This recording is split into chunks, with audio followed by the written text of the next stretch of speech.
नमस्कार साथियों, आप सभी का आपके अपने चैनल पर स्वागत है। आशा है आप सभी अच्छे होंगे और आप सभी के आने वाले एग्ज़ाम की तैयारी भी ज़ोरों शोरों से चल रही होगी। तो चलिए साथियों, जो आपकी जो है यूपी टेट को लेके सीरीज चल रही है सीडीपी की, उसको आज हम आगे बढ़ाते हैं। आज के जो हम अगले प्रश्नों को देखते हैं। इससे पहले जो भी नए साथी हमारे साथ जुड़े हैं वह चैनल को सब्सक्राइब कर लें, जिससे कि आपको आगे की अपडेट मिलती रहे। तो चलिए साथी शुरू करते हैं। तो आज का जो पहला प्रश्न क्या है, तो आज का जो पहला प्रश्न है कि पियाजे का जो है संज्ञानात्मक विकास का सिद्धांत जो है मुख्य रूप से क्या है। चलिए इसमें देखते हैं। पहला सामाजिक विकास का सिद्धांत, दूसरा मानसिक संरचना या चरणों पर, तीसरा भाषा विकास का, या चौथा नैतिक विकास का सिद्धांत है। तो क्या समझे या क्या है, देखिए। तो यह जो था आपका मानसिक संरचना और चरणों पर आधारित सिद्धांत था। क्या समझ पाया, मानसिक संरचना और चरणों पर आधारित सिद्धांत था। तो इसका ऑप्शन भी तो पहले सही हो गया। चलिए थोड़ा सा इसके जो 4 चरण थे उसको समझ लेते हैं। तो आपको जो पहला क्या था, पहला था आपका संवेदीगामी अवस्था। संवेदीगामी क्या था, 0 से 2 वर्ष का। आपको याद होगा संवेदीगामक अवस्था मतलब जो था आपका कि जितने भी आपकी इंद्रियों से संबंधित जो थी वो कार्य करता था। इतना आपको याद होगा। इसको ये टॉपिक अब वैसे आपको कंप्लीट कराया जा चुका है, तो इतना तो आपको याद होएगा ही। इसके बाद अगला आता है, अगला चरण कौन सा था, तो अगला था आपका पूर्व संक्रियात्मक अवस्था। यह क्या था, यह था आपका 2 से 7 वर्ष का जो था अवस्था। यह थी 2 से 7 वर्ष की अवस्था जो थी पूर्व संक्रियात्मक अवस्था थी। तो इतना होगा। उसके बाद फिर अगली अवस्था आती है आपकी मूर्त संक्रियात्मक अवस्था। मूर्त संक्रियात्मक अवस्था कितनी थी आपकी, 7 से 11 वर्ष की अवस्था जो है मूर्त संक्रियात्मक अवस्था थी। उसके बाद आती है आपकी अमूर्त संक्रियात्मक अवस्था। तो अमूर्त संक्रियात्मक अवस्था जो है 11 से ऊपर जो थी अवस्था आपकी अमूर्त संक्रियात्मक अवस्था थी। क्या इतने में किसी कोई समस्या है, अगर हो तो उसको आप लोग बताइएगा। देखिए यह टॉपिक आपका कंप्लीट पियाजे कराया जा चुका है। तो इस टॉपिक को जो है आप लोग कंप्लीट कराया जा चुका, तो आप लोग जाके अपनी जो है इसमें वीडियोस में जो है आप लोग जाके देख सकते हैं। इसके अलावा प्लेलिस्ट में भी जो है आपकी सीडीपी की जो प्लेलिस्ट है उसमें आप लोग जाके देख सकते हैं। चलिए थोड़ा इसके बारे में देख लेते हैं कि पियाजे के अनुसार जो है बच्चा मानसिक संरचना स्कीमा के माध्यम से सीखता है और जो है विकास 4 चरणों में होता है। क्या समझ पाए, जो स्कीमा के माध्यम से सीखता है और जो विकास 4 चरणों में होता है। तो स्कीमा क्या था आपको बताया गया था, आपको याद होगा कि जो क्या था कि जानकारियों का ऐसा निश्चित पैटर्न है जिसमें संशोधन किया जा सके। मतलब देखिए सीधी सीधी चीज़ थी। देखिए स्कीमा वह होता है जो आपके पूर्व में जितनी भी जानकारियाँ हैं, समझ पा रहे हैं, जो जब आप कोई किसी चरण में जा रहे हैं तो उसमें आपके अंदर कुछ ना कुछ जानकारी नई ऐड करते हैं, मगर जो आपके पास पूर्व में जानकारियां हैं, समझ पा रहे हैं, जितनी पूर्व की जानकारियां होती हैं उनको हम लोग स्कीमा कहते हैं। और उन्हीं जो जानकारियों में फिर जो हम लोग संशोधन धीरे धीरे करते हैं, जिससे कि जो है वो आगे आपकी डेवलप हो पाती हैं। चलिए अब आगे बढ़ते हैं। अगला प्रश्न आता है कि पियाजे के अनुसार जो है सेंसरी मोटर अवस्था कौन सी है। मतलब क्या थी, अभी आपको बताया था कि जो आपको बताया था कि इंद्रिय गामक अवस्था जो किसे कहते हैं, या फिर इसे हम लोग अन्य नाम भी क्या कहते हैं, इसका जो अन्य नाम है कि संवेदी गामक अवस्था किसे कहते हैं। अभी आपको थोड़ी देर पहले बताया कि 0 से 2 वर्ष की अवस्था जो होती है सेंसरी मोटर अवस्था होती है, आपको भी बताया गया। इसके अलावा 0 से 7 वर्ष की अवस्था कौन सी होती है, सभी साथी बताएंगे। तो यह होती है पूर्व संक्रियात्मक अवस्था होती है। फिर 7 से 11 वर्ष की अवस्था जो होती है मूर्त संक्रियात्मक। फिर 12 से ऊपर वर्ष की अवस्था जो होती है अमूर्त संक्रियात्मक अवस्था होती है। इसको देखिए जितनी बार सुनेंगे उतना ज़्यादा आपको याद होगा। इसके बारे में क्या है कि इस चरण में बच्चा इंद्रियों और शारीरिक क्रियाओं के माध्यम से सीखता है। तो चलिए साथियों आगे बढ़ते हैं। अगला है पियाजे की प्री ऑपरेशनल स्टेज कौन सी है। अभी आपको बताया कि प्री ऑपरेशनल स्टेज या कौन सी थी, अभी आपको बताया गया कि पूर्व संक्रियात्मक अवस्था कौन सी थी। तो ये जैसे 0 से 7 वर्ष की अवस्था जो थी पूर्व संक्रियात्मक अवस्था। 0 से 2 वर्ष कौन सी आपकी अवस्था थी, तो यह थी आपकी इंद्रिय गामक अवस्था या संवेदी गामक अवस्था। इसके अलावा 7 से 11 वर्ष की अवस्था आपकी है मूर्त संक्रियात्मक, और 12 से ऊपर की आपकी अमूर्त संक्रियात्मक अवस्था है। क्या इतने में किसी कोई समस्या है। देखिए क्या होता है कि इसमें क्या होता है, बच्चा प्रतीकों, भाषाओं, कल्पना का उपयोग सीखता है और तार्किक सोच में सीमित हो जाता है। समझ के होंगे। फिर आता है पियाजे का कॉन्क्रीट ऑपरेशनल जो स्टेज कौन सी है, तो यह कौन सी अवस्था है। अभी आपको बताई कि जो है मूर्त ऑपरेशनल स्टेज क्या होती है, मूर्त संक्रियात्मक 7 से 11 वर्ष की अवस्था। क्या इसमें कोई समस्या है आपको, नहीं होगी। चलिए अब आगे बढ़ते हैं। बच्चा तर्क और वर्गीकरण क्रमबद्धता समझता है और जो है सैद्धांतिक सोच सीमित रहती है।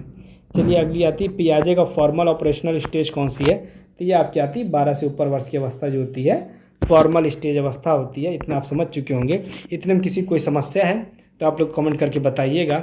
चलिए अब आगे बढ़ते, अगला आता है वाइगोस्की का जो है। तो चलिए साथियों आज का अगला प्रश्न देखते हैं। आज का अगला प्रश्न क्या है? तो जो आज का अगला प्रश्न है वाइगोस्की का मुख्य सिद्धांत। तो आखिर वाइगोस्की मुख्य सिद्धांत कौन सा है? संज्ञानात्मक विकास का सिद्धांत, सामाजिक सांस्कृतिक सिद्धांत, व्यवहारवाद या फिर मल्टीपल इंटेलिजेंस? तो सभी साथी बताएंगे। देखिए कभी भी याद रखिएगा, जब सामाजिक सांस्कृतिक सिद्धांत या जो है वाइगोस्की का जो है मुख्य सिद्धांत है। देखिए जो लेव वाइगोस्की थे, इनका जो सिद्धांत जो था, देखिए इससे बहुत ज़्यादा प्रश्न ज़्यादा बनते नहीं, बहुत ही देखा जाए अगर को यदि ठीक से पढ़ा जाए उसको, तो कम से कम 3 ही 4 प्रकार के प्रश्न होते हैं, वही बनते हैं, उसी को अलग अलग तरीके से पूछा जाता है। पहला पूछा जाता है कि वाइगोस्की की जो सिद्धांत है उसका मुख्य सिद्धांत कौन सा है? तो सामाजिक सांस्कृतिक सिद्धांत, इसको याद रखिएगा, लेव वाइगोस्की सिद्धांत है। इसके अलावा इनकी एक बुक है जिसका नाम है mind in society. Mind in society जो है इनकी एक बुक है, इसको याद रखिएगा, माइंड इन सोसाइटी इनकी एक बुक है। और जो है इसके अलावा जो कई प्रश्न बनते हैं, जैसे एक बनता है MKO से, MKO। इसके अलावा एक प्रश्न बनता है, किससे बनता है? ZPD से। देखिए पहली चीज़ तो ये हो जाता है, ये पूछ लिया जाता है कि MKO किसने दिया, ZPD किसने दिया, किसकी थ्योरी में टर्म आते हैं, और फिर इसके बारे में कभी कभी पूछा जाता है। चलिए इसको भी हम लोग थोड़ा थोड़ा समझ लेंगे, प्रश्न अभी आते जाएंगे, इनको हम लोग देखते चलेंगे। चलिए आज का अगला प्रश्न क्या है, चलिए देख लेते हैं कि व्याख्या क्या है कि वाइगोस्की के अनुसार सामाजिक और सांस्कृतिक वातावरण बच्चे की सोच और भाषा में जो है विकास में महत्वपूर्ण है। क्या समझ पाए? यह महत्वपूर्ण है। चलिए अगला प्रश्न है कि वाइगोस्की का zone of proximal development ZPD क्या है? इसमें क्या होता है? केवल स्वतंत्र कार्य, बच्चे की वर्तमान और संभावित क्षमता के बीच का क्षेत्र। इसके अलावा केवल जो है शिक्षकीय मार्गदर्शन या फिर केवल यह परीक्षा। तो जो बच्चे का जो वर्तमान और संभावित क्षमता के बीच का जो क्षेत्र होता है उसे ZPD कहा जाता है। क्या समझ पाए? ZPD कहा जाता है। या फिर इसको एक तरीके से समझे कि हम जो होता है कि ZPD जो होती है एक समस्या समाधान ना कर पाना, समझ पा रहे हैं, एक तरीके गैप होता है जो, उसी को जो है ZPD कहा जाता है। इसमें क्या होता है? बालक द्वारा खुद से समस्या समाधान ना कर पाना और फिर वयस्क की सहायता ले से खुद की समस्या समाधान कर लेना। समझ पा रहे हैं क्या होता है ये? तो जैसे आप अगर ये समझ पाएँ कि या इस तरीके से एक ऐसा गैप होगा जैसे वह किसी स्टेज पे है, ठीक है, एक तरीके से इतना समझ पाइए ZPD के जैसे वह इस स्टेज पे है और उसको यहाँ पर पहुँचना है।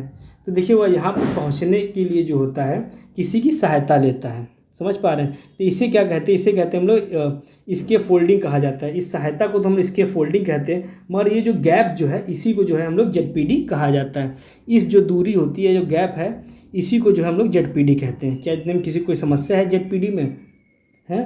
और जो जिससे हम लोग इसमें फोल्डिंग लेते हैं, जिसकी सहायता लेते हैं, उसे कहते हैं हम लोग MKO। MKO क्या हुआ?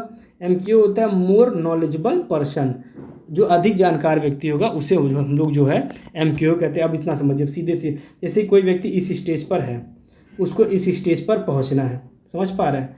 तो इसके लिए क्या करेगा? वह इतना गैप है, इस गैप को पाटना है उसको। तो इस ये जो गैप होता है, ये जिसको पाटना है, जो समझ रहे बच्चे के वर्तमान और संभावित क्षमता के बीच का क्षेत्र, तो यह जो क्षेत्र है, जो इस क्षेत्र को ZPD कहेंगे। अब इसको पाटने के लिए क्या करता है वह, या पूरा करने के लिए कहा जाए, वह किसी की मदद लेगा। समझ पा रहे हैं? वह किसी की मदद लेगा। अब जिसकी वो मदद लेता है, जिसकी मदद लेता है उसे हम लोग MKO कहते हैं, मतलब मोर नॉलेजेबल पर्सन, जो उससे ज़्यादा जानकार होगा उसकी सहायता से वह कार्य जो है पूरा करता है। समझ पा रहे हैं? MKO कौन होगा? जिसकी मदद से कार्य किया गया। और जो यह मदद सहायता ली गई है, इस सहायता जो ली जाती है इसको कहा जाता है स्केप फोल्डिंग। क्या कहेंगे? इसको स्केप फोल्डिंग कहते हैं। मतलब समझ गए होंगे, स्केप फोल्डिंग शब्द समझ गए होंगे। जो सहायता ली गई है उस सहायता का नाम जो स्केप फोल्डिंग है, जिसकी मदद ली गई वो MKO है, और जो चीज़ पूरी की गई, जो गैप था जो पूरा किया गया, इसको जो है हम लोगों ने क्या कहा? ZPD कहा। इतने में किसी कोई समस्या है तो आप कमेंट करके बताइएगा। चलिए अब अगला प्रश्न देखते हैं। इससे पहले देख लेते हैं ZPD वह क्षेत्र है जहाँ बच्चा सहायता से नई चीज़ सीख सकता है। समझ गए होंगे। चलिए आज का अगला प्रश्न देखते हैं। तो आज का अगला प्रश्न देखिए, स्केप फोल्डिंग जो है कि स्केप फोल्डिंग किस सिद्धांत से संबंधित है? तो यह जो है अभी बताया है आपको, वाइगोस्की के सिद्धांत से जो है यह संबंधित है। क्या इतने में किसी कोई समस्या है कि शिक्षक सहायता देकर बच्चे को सीखने योग्य बनाता है, वह धीरे धीरे हटाता है, तो इसे जो है यह स्केप फोल्डिंग कही जाएगी। तो मान लीजिए बताया कि कोई बच्चा है, समझ पा रहे हैं। अब जैसे मान लीजिए क्लास फर्स्ट में है, है ना, उसको कोई टॉपिक पढ़ना है, तो अब मान लीजिए वो टॉपिक ये है, अब वो टॉपिक के लिए जो है उसको जो है कुछ ज्ञान नॉलेज लेनी पड़ेगी इस टॉपिक को पूरा समझने के लिए, इस टॉपिक तक पहुंचने के लिए। तो उसके लिए जो है शिक्षक जो हुआ, शिक्षक हमारा जो है मोर नॉलेजेबल पर्सन बन गया। भाई शिक्षक ने क्या किया कि उसको जो है ये जो है टॉपिक था, इस टॉपिक तक पहुंचने के लिए शिक्षक ने जो है उसको सहायता दी, और जो सहायता दी वह इसके फोल्डिंग कहलाई, और जो शिक्षक था वो क्या कहलाया, वह कहलाया MKO कहलाया। और ये जो टॉपिक कंप्लीट करने के लिए हमने कोशिश की है इसे कहा ZPD कहा गया। तो आप लोग लगभग जो है इस टॉपिक के मेन जो है वाइगोस्की के लगभग टर्म समझ गए होंगे, तो इसको आप समझ ही चुके होंगे। अब इसको जो है आगे और भी बता दिया जाएगा। इस जो है आज की जो है ये जो टॉपिक यहीं पे कंप्लीट करते हैं आज के प्रश्नों की सीरीज को, फिर जो है हम अगले प्रश्न आगे देखते हैं। तो इसके लिए जो भी नए साथी जुड़े हैं वह चैनल को सब्सक्राइब कर ले, जिससे कि आपको आगे की अपडेट मिलती रहे। तो चलिए साथियों, धन्यवाद।